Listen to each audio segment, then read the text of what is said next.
Hello and welcome to Best of the Rest. Unfortunately, we do not have a new episode ready for you this week because last Thursday, a windstorm and several tornadoes left many people in Houston, including myself, without power.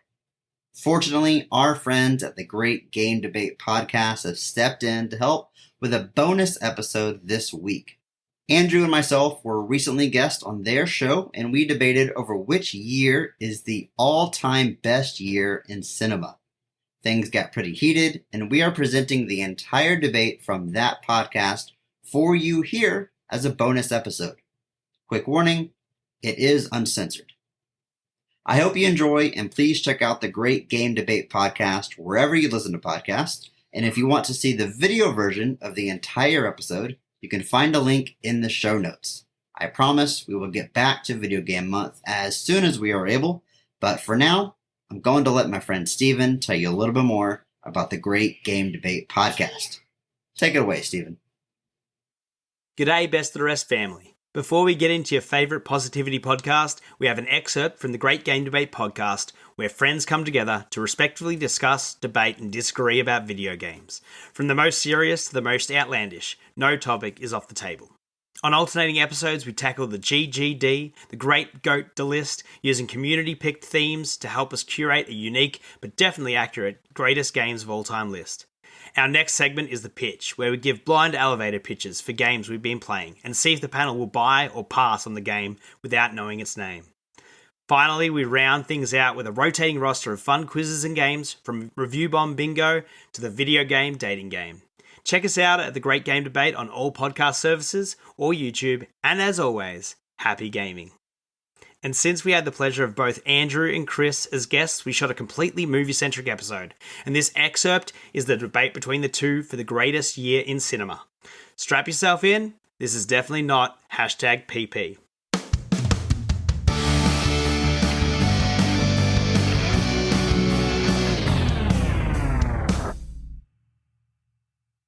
Welcome back to the debate.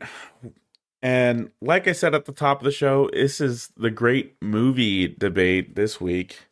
Debating this week, we have Chris versus Andrew representing the best year in film, with Chris representing 1999 versus Andrew representing 1957. I've got a number between 1 and 10. Chris, will you pick? 6. Andrew. 7. Chris, would you like to go first or last on the debate today? I'll go first. I'll start. All right. Chris, starting. Chris, you've got 2 minutes on the clock. 3, 2, 1, debate. Variety is the spice of life. Not only is it a phrase we are all familiar with, but it's one that I believe to be true. It's the reason most of us choose not to eat the same food for dinner every day, and the reason most people watch movies from more than one genre. When looking for the greatest year in film, variety should be a prominent driving factor. When it comes to cinema, no decade is a greater blend of old and new than the 1990s. Disaster films become more visually impressive due to the rise in visual effects with movies like Twister and Independence Day. Filmmakers like Quentin Tarantino gave rise to throwback filmmaking with gritty 70s-inspired stories and characters. And somewhat poetically, this special blend of cutting-edge technology and tried-and-true standards peaked in the last year of the decade, 1999. The Matrix pushed the entire industry forward with its innovations and stands the test of time as a genuine sci-fi classic to this day. The Blair Witch Project similarly still tops lists as one of the scariest films ever made, and its found footage style blossomed into an entire genre. Spider-Man and X-Men kicked off a wave of superhero movies that are still being released by the handful every year, but before those movies even hit the screen, Mystery Men was lampooning and deconstructing the entire genre in 1999. Just pick a genre: sci-fi, comedy, drama, family film, blockbusters, psychological thrillers, and I promise you, that not only can you find a notable example released in 1999, but it is likely among the very best that genre has to offer. Close it there. Wow, leaving 5 seconds on the table. What a fantastic intro. I love that. Andrew, we've got 2 minutes on the clock. 3, 2, 1, debate. It's interesting that Chris brings up an idea like variety being the spice of life. So I guess spice did work its way into this conversation. Anyway, there is no greater year that speaks about variety in film than 1957. The probably most popular film of that year being Bridge on the River Kwai, seen by many as one of the greatest war films of all time, winning countless awards, including Best Actor for Alec Guinness. You have films like Witness for the Prosecution by Billy Wilder, featuring Tyrone Power and Elsa Lanchester winning for Golden Globe, a legal thriller based off the Agatha Christie book of the same name.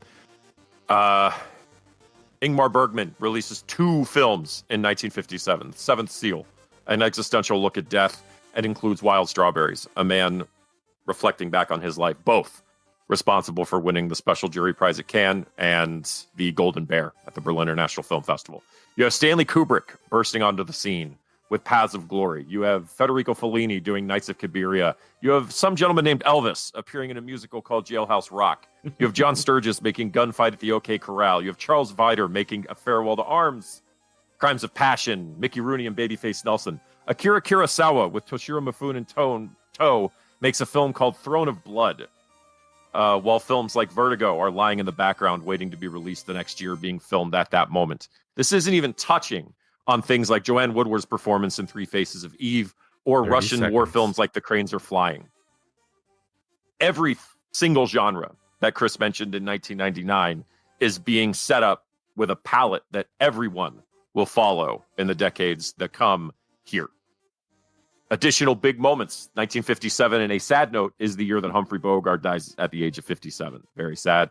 And it is the year that RKO Pictures ceases domestic distribution of films. Obviously, RKO known for releasing things like Citizen Kane. When you want variety, 57 is it. Damn, dude. Mateo, how are you feeling about this debate so far? Both contestants coming out the gate super strong. Man, it is interesting because, like, I've seen a lot of the 1957 movies once, which I'm going to try to remove my bias of only ever seeing a lot of them once. And I watched them as part of filmmaking classes, typically, like film appreciation courses and things like that. So obviously they're heavy hitters. They are critically acclaimed movies coming out that year. I will tell you, I've never seen Independence Day during a film appreciation class, so there's that. All right. Steven, you got any thoughts before we move on to the second round? I came in with a heavy prejudice, and so it's already I'm getting blown away by what I've been shown. So I'm ready for the rebuttals. All right, let's move on to round 2, the rebuttal phase. Chris, you've got 2 minutes on the clock. 3, 2, 1, debate. I would be a fool to sit here and try to downplay the importance of 1957 in film and the movies that Andrew listed. They're great. They're classics. Everything he said is true. I'm not even going to rebuttal the facts that he said, except for one: variety. That 1957 has everything. That is quite literally impossible, because cinema as we know it today was still developing, still growing. What's the first blockbuster? So most people say Jaws, 1975. Maybe Star Wars, that comes out a few years after that. Maybe it's Batman, 1989. But regardless, it happens after 1957. That type of film was not being made at the time. Now, Andrew used the word foundations. Yes, foundational. Classics. They set the stage. They inspired some of these other movies and genres that I'm talking about. But the way that works is to build a tower. What is truly hitting the highest point? It's not the foundation. It's where it's going to lead. Greater and higher watermarks over time. Quite simply, movies as we know them today didn't all exist in 1957. Look, superhero movies, love them, hate them, sick them, or whatever, but we all love 30 seconds. at least a handful of them. They had never been made in 1957. There's no superhero movie amongst many other numerous genres. I mean, what was the state of sci-fi in 1957 when we didn't even have home computers?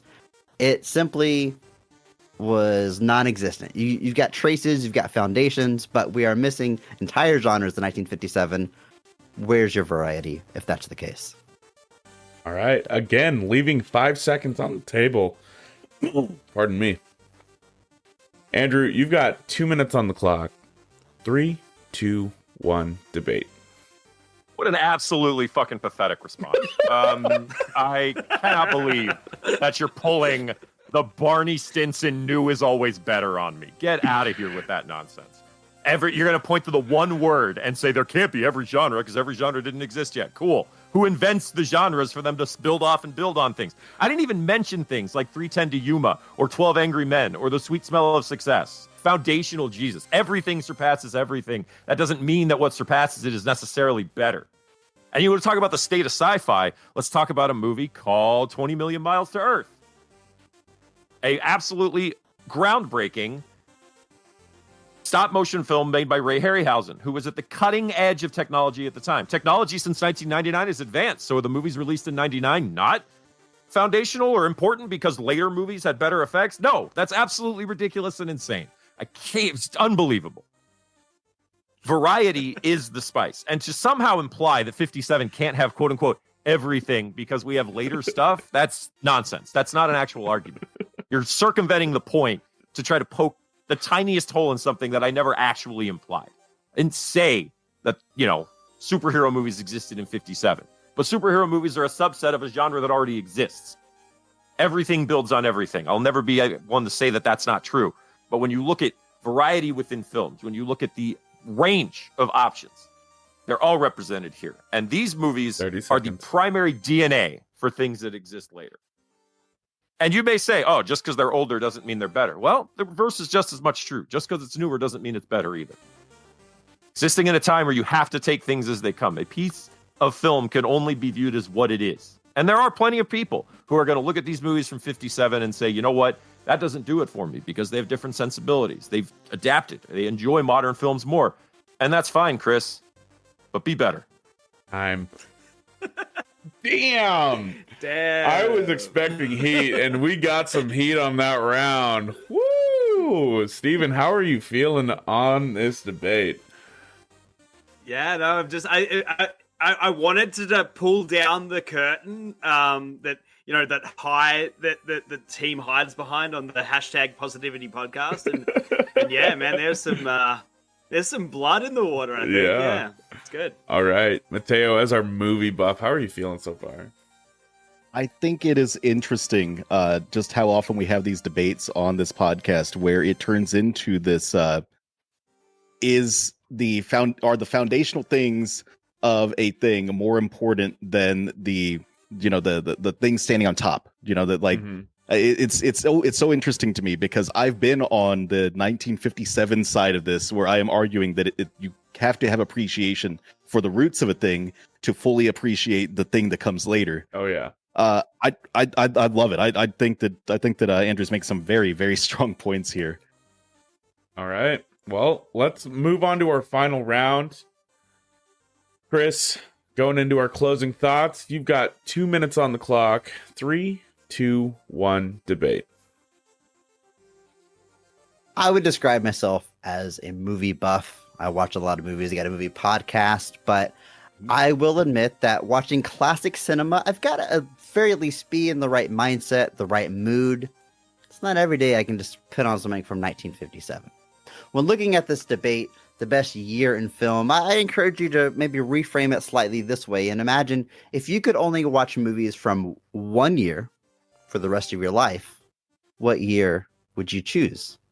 Again, variety. What it might always give me a mood to watch. Let me list a few movies that were released in 1999 that I have not already mentioned.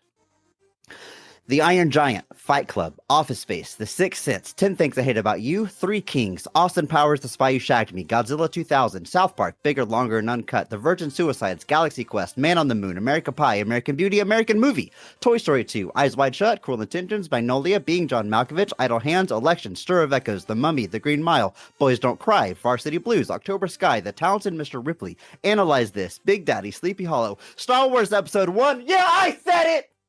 Deep Blue Sea, and Lake Placid.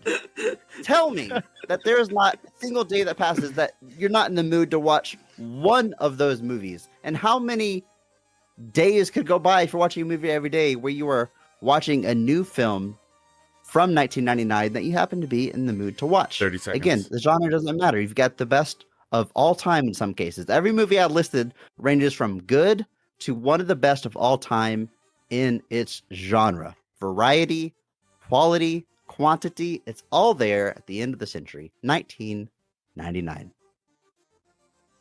Wow, leaving 10 seconds on the table. Woo, this is a doozy. All right, Andrew, let's wrap this thing up. You've got 2 minutes on the clock. 3, 2, 1, debate. It's a very fantastic Wikipedia reading, Chris. We're all capable of doing that. We already knew it was released in 1999. And I'm not going to repeat all the things that I said for 1957 because I already did it. I already made my point. I don't really need to do it again, but I'll sum up with it this way. These are some of the greatest films of all time. And there are an immense amount of appreciation that goes into these. There is a respect for the craft that went into these. These movies that come later are, no doubt, in many cases, fantastic films. I'll never be somebody to say that they're not. The craft that those people come into is honed by these men. The techniques that they come from are honed by these men. And you may say that that doesn't matter if the final product doesn't speak for itself. And that's fine. That's a matter of opinion. These movies, in my opinion, stand on their own. They're some of the greatest of all time. You talk about 90s legal thrillers. You talk about those 12 Angry Men, Witness for the Prosecution. They'll stand the test of time. Whether it's creature features, action, Western, war, adventure, it's all here. Every single piece of it. Forging that path with their bare hands in real time as they come to these genres, in some cases extremely unexplored, and create something new that didn't exist before. And when you talk about things like that, it's not just foundational, it's trailblazing. Guys like Ray Harryhausen were creating things that had never been seen before and are in showcase there. And those are things that George Lucas and people like that would continue, but even they will tell you that people like Ray Harryhausen are the only reason that they're in these genres doing these things. So many of these people do not make films if these men in 1957 are not forging that path for them. And this isn't even looking at everything else that's happening around this time. This is just looking at 57. This is not diving in to people like Alfred Hitchcock or any of that. And it's not right because they're not in the year. But how many famous directors and legendary directors are releasing two masterpieces in the same year in 1999? And the answer is zero. Closing it out. I love it. Oh boy, this is a wild debate. I like Steven went in with a little bit of a bias just because it was something that I was familiar with. But Jesus, you guys brought the heat. Mateo, how are you feeling on this debate today? It was interesting. It was a way stronger showing about 1957 than I was thinking. I think that this debate might have been decided for me during Chris's conclusion, his final thoughts there, because he did a thing that I've been dinged for on this podcast before. He tried to reframe the debate into something else. He tried to change it into which year has the movies you would rather watch. And I think that on that note, 99 wins handily. He listed some legit bangers there. I mean, holy fuck, I would absolutely watch Twister right now if we wanted to. But that's not the debate. The debate was which is the most important year in filmmaking, and I think that's 1957. I think 1957 wins it for me. I'm going to give one to Andrew. I appreciate someone else that is standing up for old school things like I have several times on this podcast. And I also want to try to offset some of our viewers that are just going to see the debate title and vote for 99 instantly. So yeah. I got to give it to Andrew. All right. Steven, how are you feeling, man? Yeah, again, I came in like 99. It's like The Matrix. That's all I needed to know. And it's just like, it's pretty hands down easy. And like, oh damn, that end list, that's like you just like threw like family size like pizzas like just at my feet, like 10 Things I Hate About You, The Mummy, Fight Club, Iron Giant. Like, yes, I will watch those any day. Like, but just like me with pizza, like it will affect me, probably in a bad way. And also, I did notice that you tried to sneak in Godzilla into that rundown. Godzilla 2000, Godzilla 2000, specific, not Matthew Broderick, Godzilla. Oh, Different not film. that Different film. Rodriguez. Okay, thank you for that. Yeah, cool. Yeah, so damn, but other than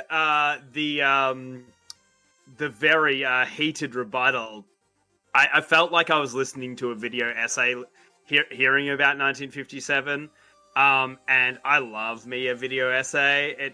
So even though I am not smart, I like to feel smart listening to smart people. So with that in mind, I'm gonna go for the highbrow 1957 response, even though I'm eating all those pizzas, those 99 pizzas. My God, 10 Things I Hate About You is probably my favorite rom-com of all time. Yeah, I'll watch that any day. All right, got 2 points for Andrew. I'm a sucker for Can't Hardly Wait. I don't know if that straight up counts as a rom-com, but that's definitely my favorite of those like high school comedy movie genre. And now it falls on me to make my decision at who I thought brought it better. And while Andrew, you have brought one of the strongest debates I have ever seen doing this show, I'm going to have to give my point to Chris, because as somebody who typically doesn't like play to the nostalgia guitar, the sweet rhythm and playing that Chris did on my nostalgia strings was fantastic, and I am ready to go back to 1999 and watch the Iron Giant, dude. Oh my God, I love that he just listed off my childhood of me sneaking down watching movies I wasn't supposed to watch while my mom was watching them, or just supposed to watch Iron Giant. No, I'm not. It was yeah, too it's too, mature it was for too him. scary. But yeah, I'm gonna give my point to Chris. Fantastic job to both of you guys. You guys freaking Absolutely. killed it. This was honestly one of the most intense debates we've ever had on the show. I am blown away by both of you guys. Listeners of Best of the Rest will be able to tell in between episodes like when we guest it on this podcast. Like our podcast won't be the same moving forward, depending on how the results shake out, I guess. But,